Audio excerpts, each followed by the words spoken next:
आज है 3 नवंबर 2024 दिन रविवार। वेलकम बैक सुप्रभात न्यूज छत्तीसगढ़। चलिए देखते हैं छत्तीसगढ़ की 25 फटाफट बड़ी खबरों को। इससे पहले न्यूज को आप कहां से देख रहे हैं कमेंट बॉक्स में हमें जरूर बताएं, साथ ही वीडियो को लाइक करें। छत्तीसगढ़ सरकार की श्रमिकों के लिए नई पहल, गंभीर रोगों का इलाज होगा आसान। छत्तीसगढ़ में श्रमिकों को अब कैंसर, किडनी जैसे गंभीर रोगों के इलाज के लिए बेहतर चिकित्सा सुविधा उपलब्ध कराई जा रही है।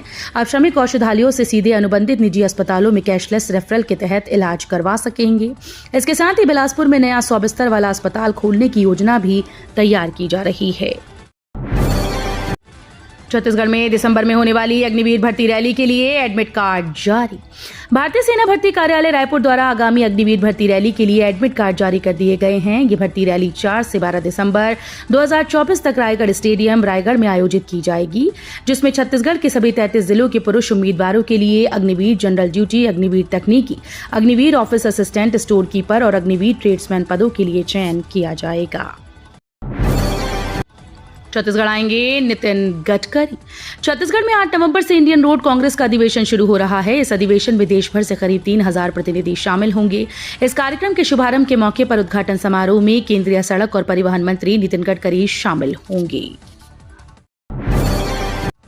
छत्तीसगढ़ के जिले में सजेगा पंडित धीरेन्द्र कृष्ण शास्त्री का दरबार। आज से छत्तीसगढ़ के कवर्धा में बागेश्वर धाम सरकार धीरेन्द्र कृष्ण शास्त्री का दरबार सजने वाला है। इस दरबार में पंडित धीरेन्द्र कृष्ण शास्त्री हनुमंत कथा करेंगे। प्रवचन कार्यक्रम आज 3 नवंबर से पीजी कॉलेज ग्राउंड कवर्धा में होना है। पंडित धीरेन्द्र कृष्ण शास्त्री को सुनने के लिए प्रदेश ही नहीं अन्य राज्यों से भी बड़ी संख्या में श्रद्धालु कवर्धा पहुंचेंगे। रायपुर से अभनपुर तक चलेगी 2 लोकल ट्रेन, छठ के पहले होगा शुभारंभ। राजधानी से नया रायपुर के लिए रेलवे और एनआरडीए के संयुक्त अभियान से 2 मेमू लोकल ट्रेन का शुभारंभ किया जा रहा है। इस योजना में करीब 548 करोड़ रुपए खर्च आएगा। ये ट्रेन नया रायपुर से अभनपुर तक चलाई जाएगी। ट्रेन रायपुर से सुबह 9 बजे रवाना होकर 9:37 में अभनपुर पहुंचेगी। इस ट्रेन में 8 बोगी होंगी।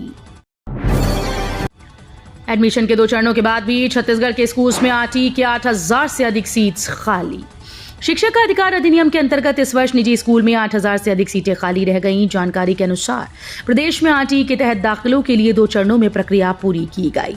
कुल 54,668 सीटों में से 46,130 छात्रों का दाखिला हुआ, जबकि 8,568 सीटें खाली रह गईं। छत्तीसगढ़ में बढ़ा लंपी वायरस का खतरा, संक्रमित हुए कई गौवंश।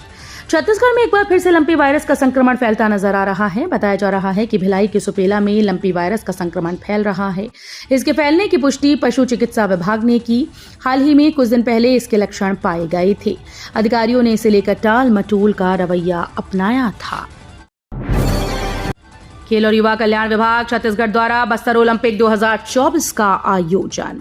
बस्तर संभाग मुख्यालय जगदलपुर में बस्तर ओलंपिक 2024 के अंतर्गत विकासखंड स्तर पर खेल प्रतियोगिताएं 1 से 15 नवंबर के मध्य आयोजित हो रही हैं, जिसके तहत आगे जानकारी देते हुए सहायक संचालक खेल एवं युवा कल्याण जिला बस्तर राजेंद्र डिकाटे ने बताया कि बस्तर जिले के विभिन्न विकासखंडों में 5 नवंबर से विकासखंड के अंतर्गत जोन स्तरीय प्रतियोगिता प्रारंभ होगी। कर्मचारियों के लिए नई छुट्टी की घोषणा, अवकाश को मिली मंजूरी। रायपुर में 13 नवंबर को रायपुर दक्षिण के लिए वोट डाले जाएंगे। उस दिन मतदान के लिए कर्मचारियों को छुट्टी दी जाएगी। कलेक्टर एवं जिला निर्वाचन अधिकारी डॉक्टर गौरव सिंह ने रायपुर दक्षिण विधानसभा उपचुनाव 2024 के लिए मतदान तिथि 13 नवंबर 2024 को विधानसभा क्षेत्र क्रमांक 51 के मतदान के दिन कर्मचारियों को सवैतनिक अवकाश की मंजूरी के संबंध में दिशा निर्देश जारी किया है। छत्तीसगढ़ राज्योत्सव के 3 दिन का ये रहा पूरा शेड्यूल।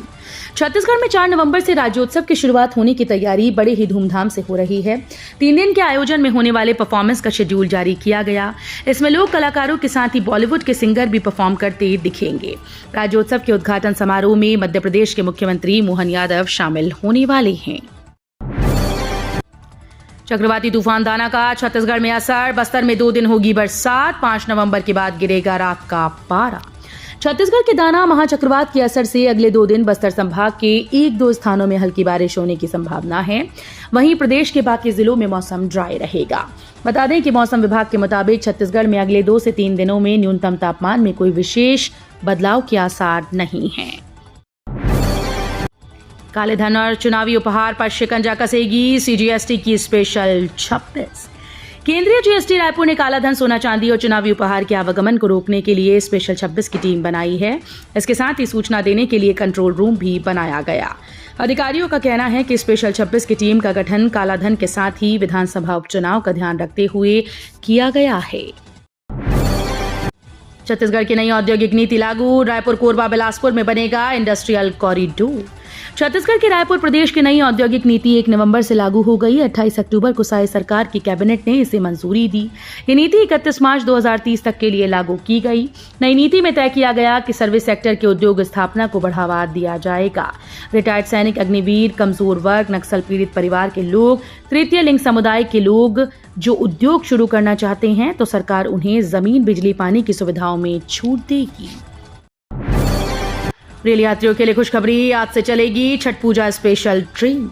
छठ पूजा के त्योहार के मद्देनजर रेलवे ने यात्रियों की सुविधाओं का ध्यान रखते हुए अतिरिक्त भीड़ को नियंत्रित करने के लिए काचीगुड़ा दरभंगा, काचीगुड़ा के मध्य छठ पूजा स्पेशल ट्रेन की सुविधा शुरू की। इस विशेष ट्रेन का संचालन यात्रियों को बिना किसी परेशानी के अपने गंतव्य तक पहुंचाने के लिए किया जा रहा है। ट्रेन नंबर 07691 के तहत काचीगुड़ा से दरभंगा के लिए ये स्पेशल ट्रेन आज 3 और 10 नवम्बर को सुबह 10 बजे रवाना होगी। ग्रामीणों ने पर्यटकों के लिए नहीं खुलने दी कोटमसर गुफा। छत्तीसगढ़ में बस्तर के कांगेर घाटी राष्ट्रीय उद्यान में स्थित कोटमसर गांव के लोगों ने शुक्रवार को गुफा खुलने नहीं दी। ग्रामीणों का आरोप है कि प्रशासन ने उनका रोजगार छीन लिया। टिकट काउंटर को गांव से करीब 5 किलोमीटर दूर शिफ्ट कर दिया। पार्किंग की भी व्यवस्था काफी दूर कर दी, जिससे इनके सामने आर्थिक संकट की स्थिति आ गई है।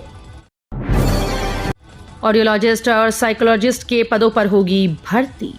कार्यालय अधीक्षक आवासीय संस्था कुम्हार राज सुकमा में खनिज न्यास निधि के तहत विशेष आवश्यकता वाले बच्चों के लिए आवासीय संस्था का संचालन किया जा रहा है, जिसके सुचारू रूप से संचालन करने हेतु ऑडियोलॉजिस्ट व साइकोलॉजिस्ट के पद पर एक मुश्त मानदेय के आधार पर भर्ती की जाएगी। इस संबंध में आकार अधीक्षक ने बताया कि 13 नवंबर 2024 को समय प्रातः 11 से 1 बजे तक आवेदन जमा और समय दोपहर 3 बजे वॉक इन इंटरव्यू के माध्यम से योग्य उम्मीदवारों को चिन्हांकित कर भर्ती की जाएगी।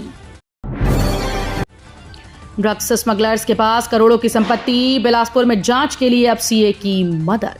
बिलासपुर में नशे का सामान सप्लाई करने वाले स्मगलर्स से पुलिस ने अब तक 3 कार, 2 बुलेट बाइक, 4 स्कूटी जब्त की। साथ ही 4 जगहों पर जमीन और मकान समेत करोड़ों रुपए की संपत्ति की जानकारी हासिल की। आरोपियों की प्रॉपर्टी की जांच के लिए पुलिस अब चार्टर्ड अकाउंटेंट की मदद लेगी। भूपेश सिंह देव समेत सीनियर नेता करेंगे डोर टू डोर प्रचार। रायपुर दक्षिण उपचुनाव के दंगल में अब कांग्रेस के सीनियर नेता भी मैदान में नजर आएंगे। अब तक दिवाली की वजह से प्रचार थोड़ी धीमी नजर आ रहा था, लेकिन आज से एक बार फिर से चुनावी प्रचार जोर पकड़ेगा। शहर कांग्रेस कमेटी ने वरिष्ठ नेताओं की प्रचार की जिम्मेदारियां लगभग तय कर दी। आदिवासियों का विकास छत्तीसगढ़ सरकार की पहली प्राथमिकता। छत्तीसगढ़ में विष्णुदेव साय सरकार ने आदिवासी समुदाय के विकास में भागीदारी सुनिश्चित करने के लिए शिक्षा, स्वास्थ्य, रोजगार जैसे मुद्दों को ज्यादा अहमियत दी। आदिवासी बाहुल्य क्षेत्र में समग्र विकास का स्वप्न साकार हो रहा है। प्रदेश के दूरस्थ इलाकों में जिस तरह स्वास्थ्य, सड़क संचार और सुरक्षा नेटवर्क को मजबूती दी जा रही है, उसका सर्वाधिक लाभ आदिवासी वर्ग को मिल रहा है। 10,000 दियों से जगमगाया बिलासपुर का रिवर व्यू। छत्तीसगढ़ के बिलासपुर में राज्य स्थापना दिवस के मौके पर दीपोत्सव का आयोजन किया गया। इस मौके पर जिले भर में लोगों ने दीप जलाकर राज्य स्थापना दिवस की खुशियां मनाई। इस बीच सबसे खास नजारा शहर के अरपा रिवर व्यू में देखने को मिला, जहां 10,000 दीपक एक साथ जलाए गए। कलेक्टर के निरीक्षण में अनुपस्थित मिले चिकित्सा अधिकारी, निलंबित करने के दिए निर्देश। कलेक्टर के निरीक्षण में अनुपस्थित पाए जाने पर कलेक्टर ने चिकित्सा अधिकारी को निलंबित करने के निर्देश दिए। कलेक्टर प्राथमिक स्वास्थ्य केंद्र के आकस्मिक निरीक्षण में प्राथमिक स्वास्थ्य केंद्र दोकड़ा पहुंचे। इस दौरान उन्हें स्वास्थ्य केंद्र के चिकित्सा अधिकारी अनुपस्थित मिले, जिस पर स्वास्थ्य सुविधाओं में लापरवाही बरतने के कारण चिकित्सा अधिकारी अनिल कुमार भगत को निलंबित करने के निर्देश सीएमएचओ को दिए हैं।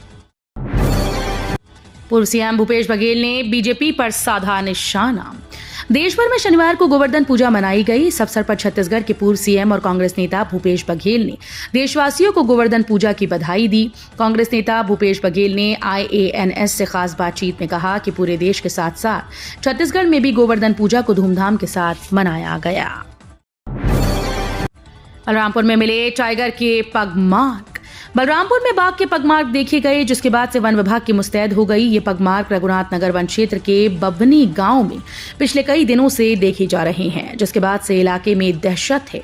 वन विभाग के एक्सपर्ट फिलहाल इन फुटप्रिंट की जांच कर रही हैं।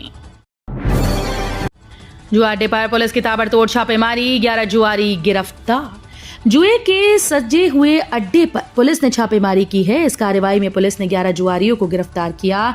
इसके साथ ही 52 पत्ती के साथ नकदी जब्त की गई। ये मामला बलरामपुर थाना क्षेत्र के भनौरा गांव के सती सेमर पारा का है।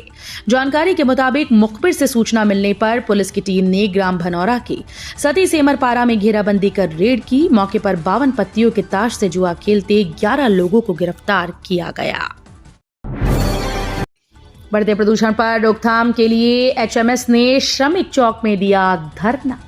कोरबा में दीपिका कॉलोनी और प्रगति नगर कॉलोनी में बढ़ते प्रदूषण और उड़ती धूल के कारण स्थानीय निवासियों को गंभीर समस्याओं का सामना करना पड़ रहा था। लंबे समय से सोशल मीडिया और लिखित मौखिक शिकायतों के बाद भी समस्या का समाधान नहीं हुआ, जिससे आक्रोशित होकर एचएमएस श्रमिक संगठन ने एसईसीएल दीपक खदान एरिया के श्रमिक चौक पर धरना दिया।